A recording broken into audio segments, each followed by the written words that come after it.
Jamal Harris walked into the office at 9 sharp, adjusting his tie and checking the schedule on his phone.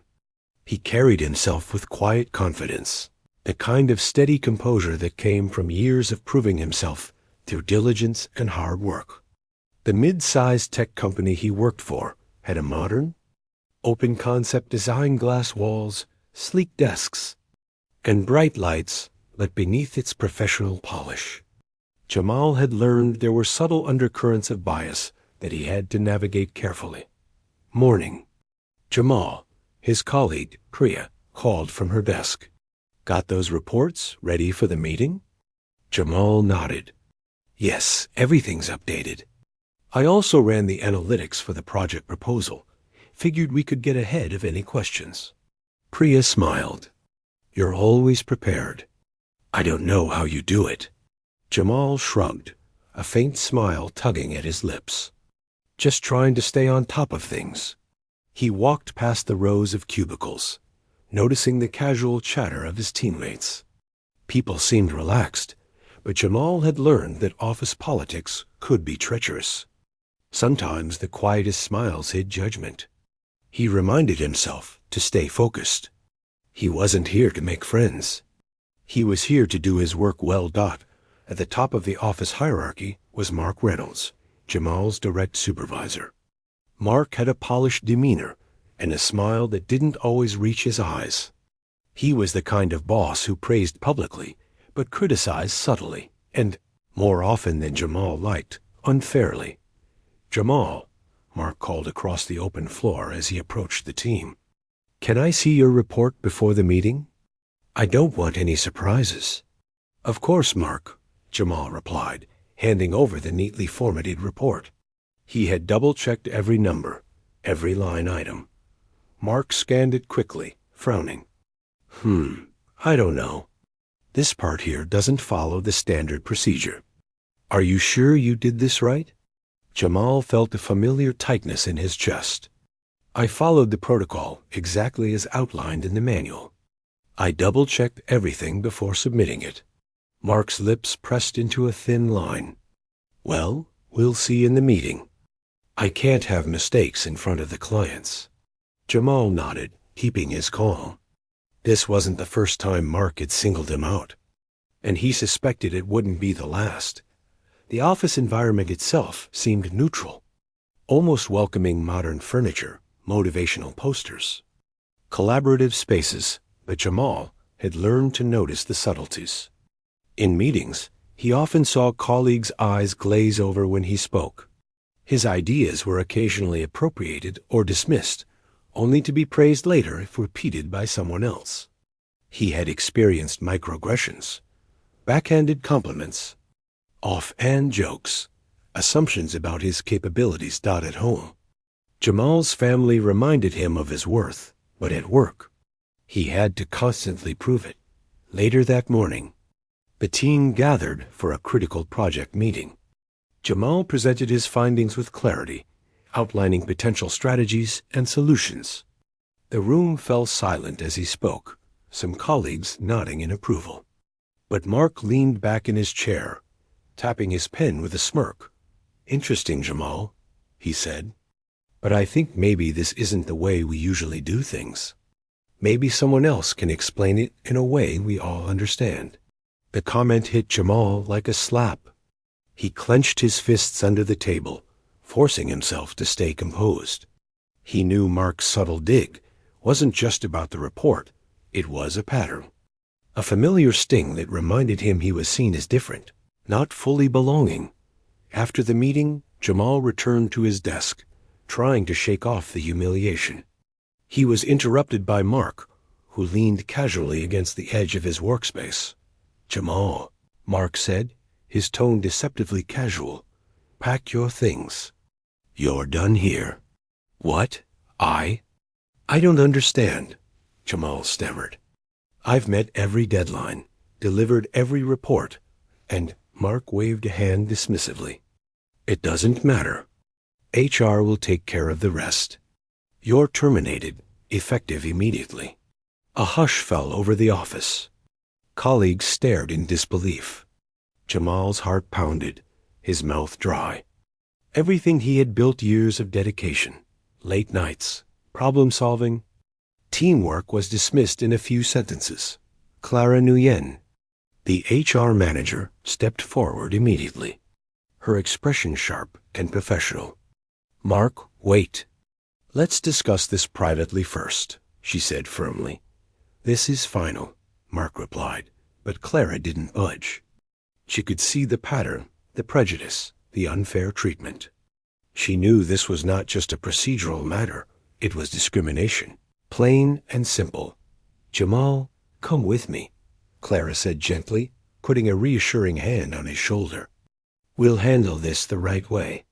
You don't deserve to be treated like this." As Jamal followed Clara, a mixture of fear, anger, and vulnerability crashed over him. He realized that the fight ahead wouldn't just be about his job, it would be about justice, dignity, and confronting systemic prejudice. Inside her office, Clara began asking questions, taking notes, and gathering preliminary evidence. Jamal, though still shaking, felt a flicker of hope. He wasn't alone. "This isn't over," Clara said firmly. "We're going to make sure they can't just treat you like this and get away with it." Jamal nodded, a mix of relief and determination settling in his chest. For the first time that day, he felt the spark of resolve. Standing up for himself wouldn't be easy, but he was ready to face what came next. Jamal sat in his apartment, staring blankly at the ceiling. The firing replayed in his mind like a cruel, looping video. Every word Mark had said, every sneer, every dismissive gesture burned into his memory. He felt the heavy weight of shame and anger pressing down on him, though he knew none of it was truly his fault. His phone buzzed. A text from his sister, Ayana. "Jamal, are you okay?" "Mom's worried." "Don't let them get to you." He typed back slowly. "I'm okay. Just trying to breathe." His mother, hearing the tone in his voice during a quick call, came over the next day. She enveloped him in a hug, holding him tight as if to shield him from the world. "They can't take away your worth, Jamal," she whispered. "Don't let them." His father sat nearby, arms crossed, jaw tight. He didn't say much, but his presence was steady.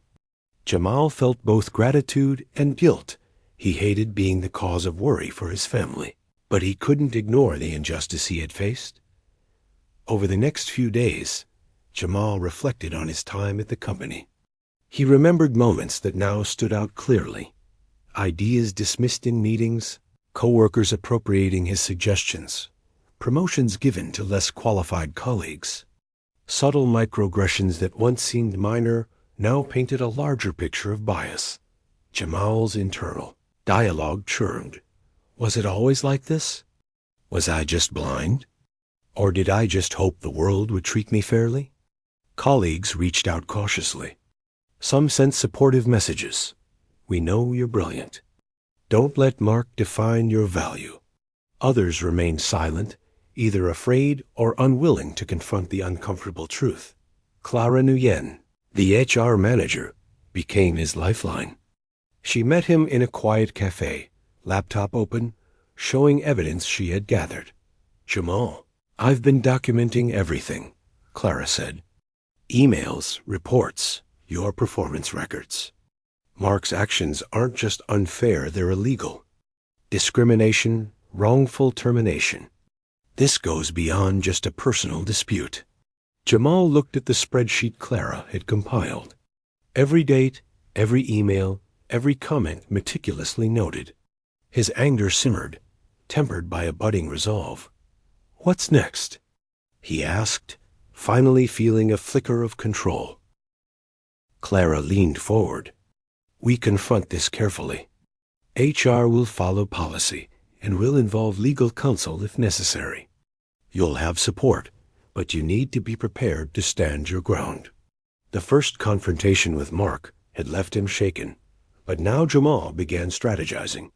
He reflected on all the times he had held back, avoided confrontation, or swallowed his pride to maintain peace.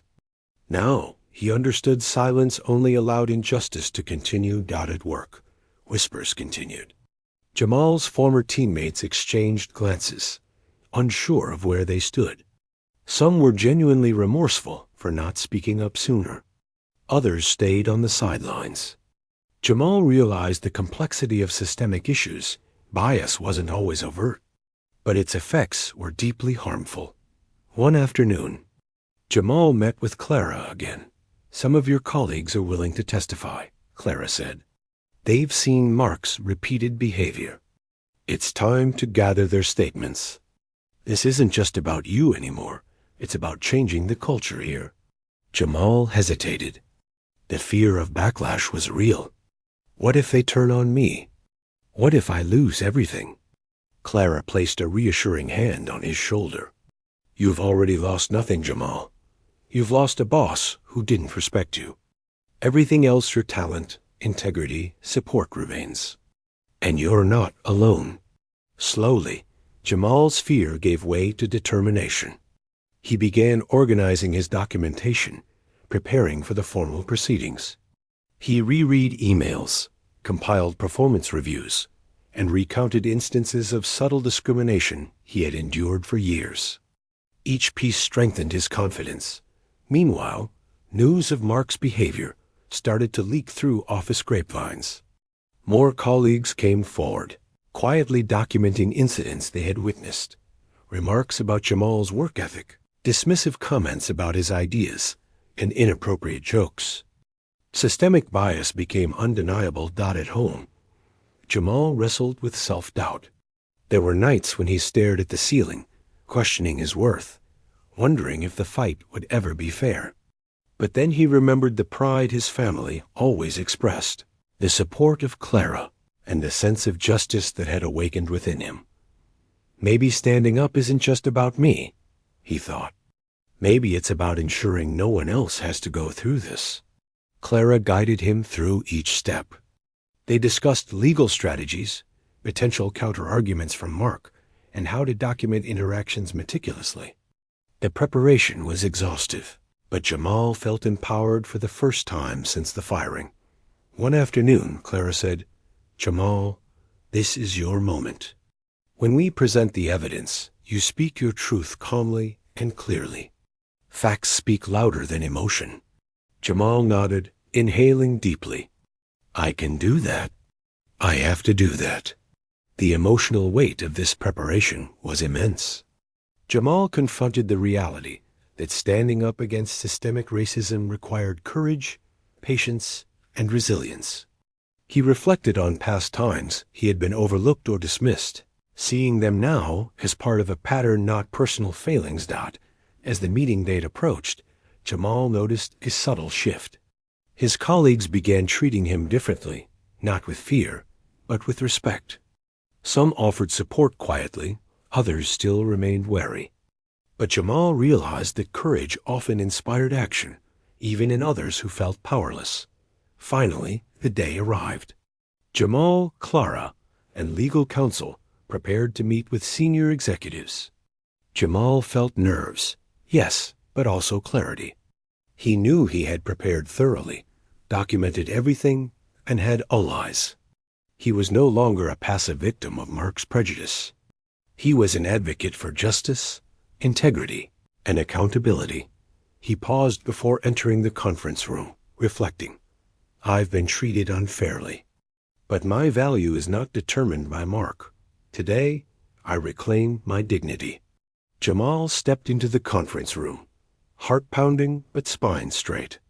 Clara and the legal counsel followed closely behind him, each carrying folders thick with evidence. The senior executives were already seated, their expressions a mixture of curiosity and unease. At the far end of the table sat Mark Reynolds, attempting a confident, casual posture that belied his growing discomfort. "Thank you for joining us," Clara began, her voice firm but composed. "We are here today to address a serious matter regarding workplace conduct, discrimination, and wrongful termination." Jamal took a deep breath, recalling the weeks of preparation, the nights spent cataloging every slight and insult. He opened his own folder, sliding it toward the center of the table. "I've been with this company for over 5 years," he began, voice steady. "I've contributed to every major project in my department, consistently met or exceeded targets, and always maintained professional relationships with my colleagues. I take pride in my work, and I've always approached my role with integrity." He paused, glancing at Mark. The man's confident facade flickered, a small twitch betraying awareness that the evidence might undo him. "However," Jamal continued, "I was recently terminated under false pretenses. I was accused of a procedural error that I did not commit. What followed was not just a personal grievance. It was a pattern of discriminatory behavior that I have experienced for years." Clara interjected smoothly. "We have compiled a comprehensive record of these incidents. Emails in which Mr. Reynolds dismisses Mr. Harris's suggestions while promoting similar ideas from others. Notes from meetings where Mr. Harris was publicly belittled, and documented instances where racial bias influenced decision-making regarding promotions and recognition."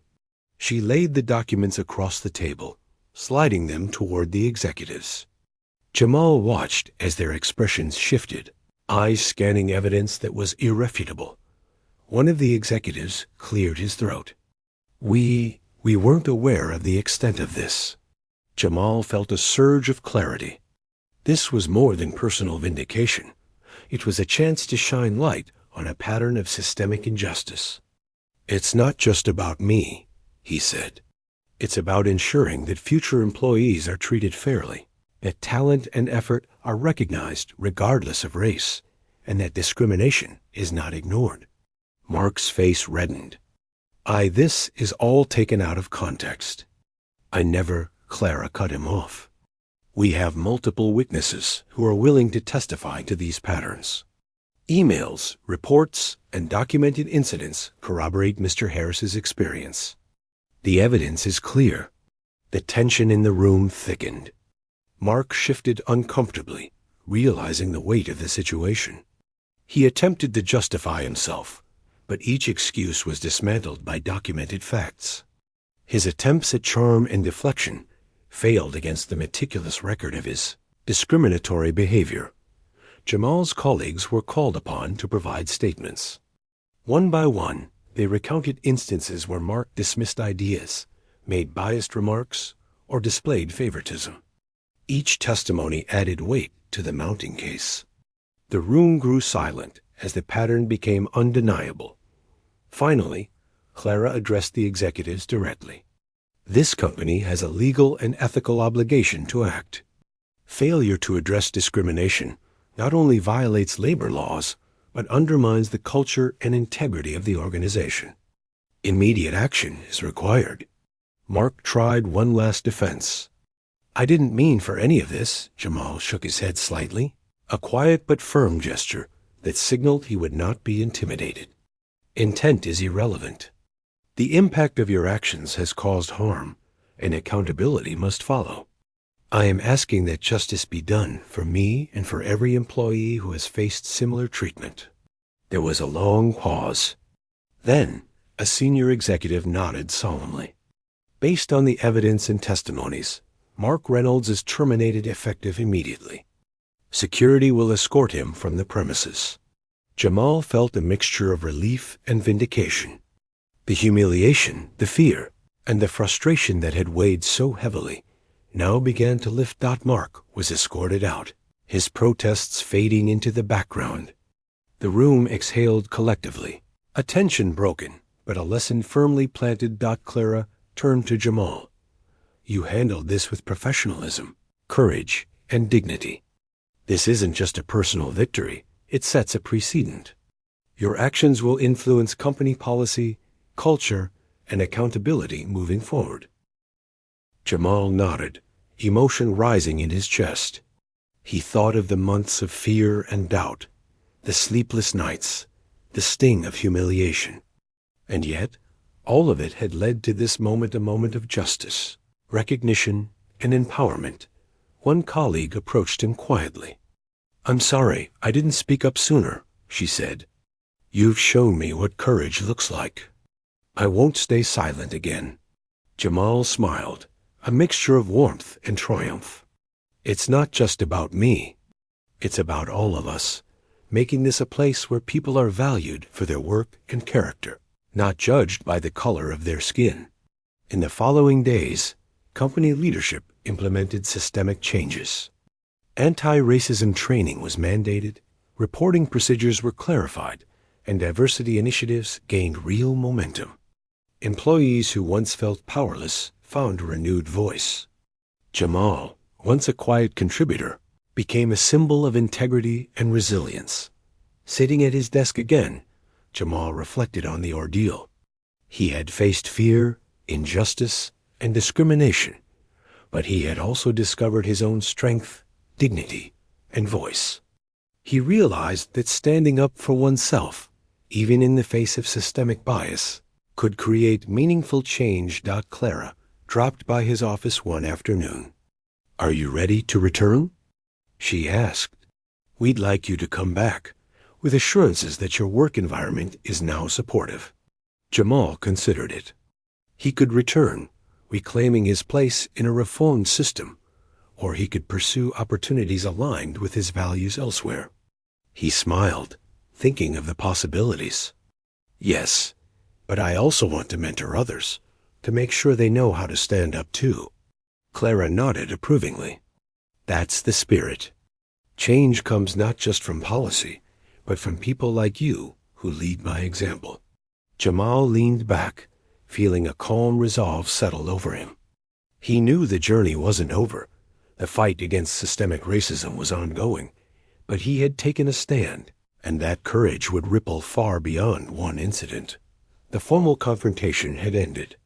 Justice had been served in this moment, and Jamal understood now that resilience, integrity, and speaking one's truth could transform not just a career, but a community, a culture, and ultimately, a life. Jamal returned to the office a few days later, walking through the doors with a quiet confidence. The air felt different, lighter, charged with a sense of accountability and renewal. Colleagues greeted him with nods and smiles, a subtle but profound shift from the cautious glances that had once met him. He settled into his desk, unpacking his laptop and folders. Around him, conversations carried tones of respect and optimism. Jamal realized that the culture of fear and silence was starting to change. People who had once stayed quiet were now speaking up. Encouraged by the visible consequences of injustice. Clara stopped by his desk, smiling warmly. "How does it feel to be back?" Jamal took a deep breath. "Empowering. It's still surreal, but I feel seen, not just for my work, but for who I am." Clara nodded. "That's the start of real change. Policies matter, but people like you who stand firm create lasting impact." Over the next few weeks, Jamal observed tangible shifts in the workplace. HR rolled out comprehensive anti-racism training. Reporting procedures were clarified, making it easier for employees to voice concerns without fear of retaliation. Diversity initiatives and mentorship programs were launched, ensuring opportunities were accessible to all. Regardless of background, Jamal was offered the chance to return to his previous role, with assurances of a supportive environment. He also had the option to mentor younger Black professionals entering the industry, a responsibility he accepted eagerly. He realized that his experience, though painful, could serve as guidance and inspiration for others. One afternoon, a new employee approached him hesitantly. "Mr. Harris, I just started and I'm nervous. I've heard some things about the office culture. Any advice?" Jamal smiled, remembering his own fears. "Trust yourself, do your work with integrity, and never stay silent if something feels wrong. Courage doesn't mean you're fearless. It means you act even when you're afraid. And remember, you're not alone." Outside the office, news of Mark's termination and the company's subsequent reforms spread within professional networks. Local media highlighted the story as an example of accountability and the importance of confronting workplace discrimination. Jamal received messages from people across the country, sharing similar experiences and thanking him for his bravery. At home, Jamal reflected on the journey that had brought him here.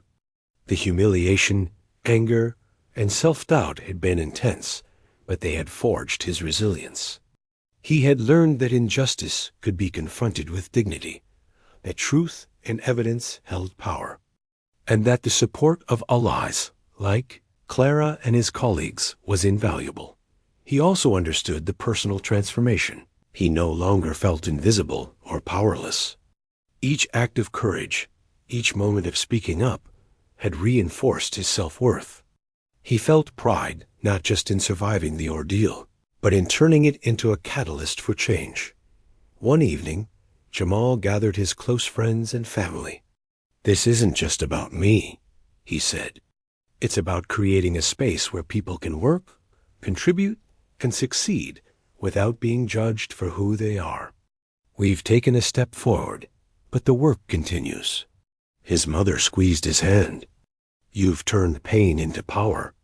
You've shown that standing up matters." Jamal smiled, thinking of the road ahead.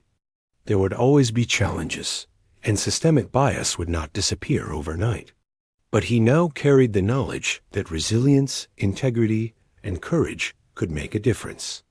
One voice, when supported by truth and all eyes, could ripple outward and inspire transformation.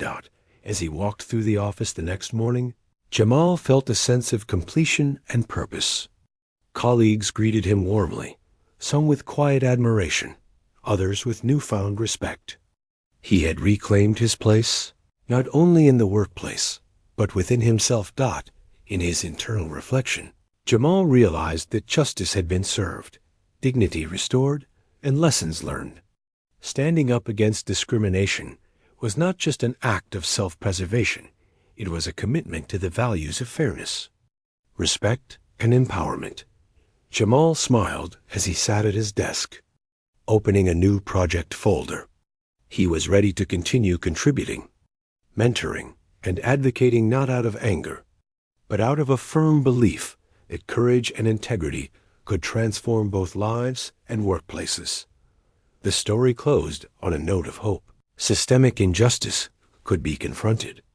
Resilience could turn pain into empowerment. And standing up with truth and dignity could inspire lasting change. Jamal had faced prejudice, survived it, and emerged stronger, a reminder that one person's courage can light the way for many. Jamal stood by the office window, looking out at the city skyline. The sunlight bounced off the glass buildings, casting long, warm reflections across the room. It felt symbolic after all he had endured, after the humiliation, the fear, and the anger. He now saw clarity and possibility. He thought about the day Mark was escorted out, the whispers that had rippled through the office, and the pride he felt as colleagues began acknowledging his worth. It wasn't just a personal victory.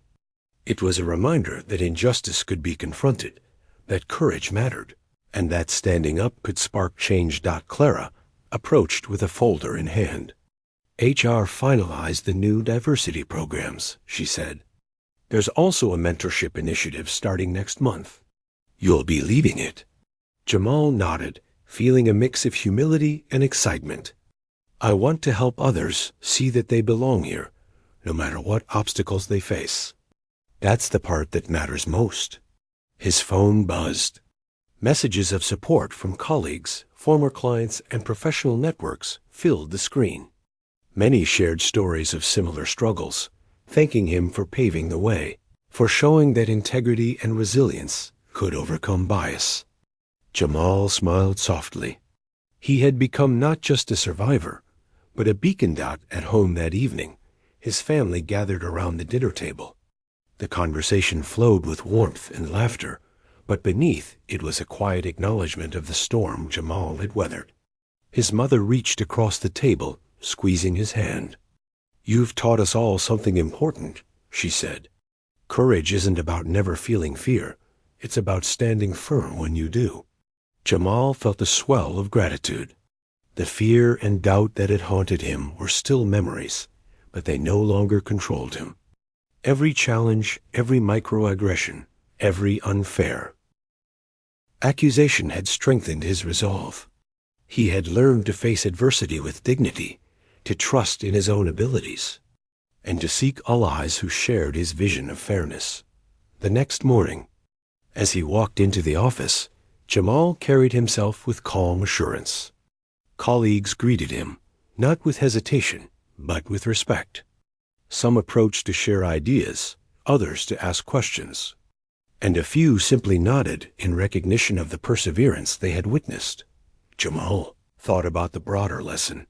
Systems of injustice could be challenged, and while prejudice might linger in pockets of the world, courage and integrity had the power to create real change. Standing up was not just about defending oneself. It was about shaping the environment for everyone who came after. Sitting at his desk, Jamal opened a blank document. He began writing a note to the new mentees who had joined the program. You are seen. You are valued. You belong. Don't let anyone make you believe otherwise. He paused for a moment, letting the words sink in. They reflected not just the fight he had faced, but the hope he wanted to pass on. He knew challenges would continue, but the fear that had once weighed him down was gone. In its place was clarity, purpose, and the quiet power of knowing he had reclaimed his space in the world. Looking around the office one last time before the day began in earnest, Jamal whispered to himself, "This is only the beginning."